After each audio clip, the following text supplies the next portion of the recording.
C'est une figure de la radio-télévision nationale burundaise qui s'en est allée. Depuis plus de 40 ans, Adrienne Nahimana régalait de son humour les spectateurs du feuilleton Nindé.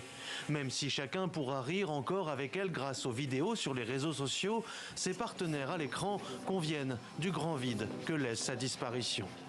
Elle était extraordinaire et elle était aimable. C'était la première femme actrice et on n'aura jamais une autre femme comme Adrienne. Donner la nostalgie de l'éducation de base de nos grands-mères. C'est ce que vraiment qu'on va se souvenir d'elle durant toute notre carrière. Adrienne Nahimana est morte à 67 ans d'une longue maladie qu'elle n'a pu soigner à temps, faute de moyens. La comédienne vivait dans la précarité, comme de nombreux artistes.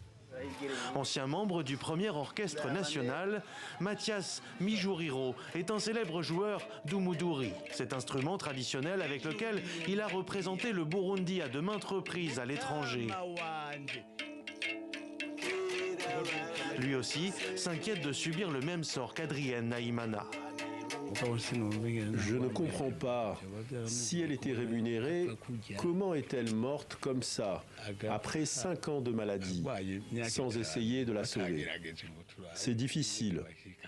Moi aussi, après ma mort. Ne soyez pas surpris de les voir m'acheter un costume pour les funérailles. Oui, ils le peuvent.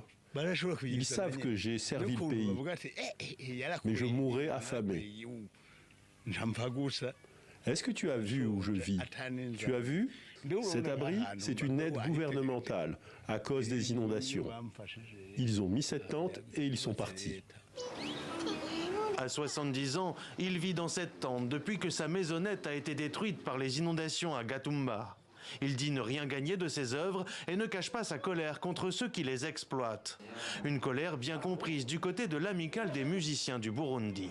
On essaie de comprendre, mais quand même, il faudra aussi que le gouvernement ou le ministre de tutelle puisse y mettre tous ses moyens pour que quand même nous les artistes, on puisse aussi vivre de nos œuvres.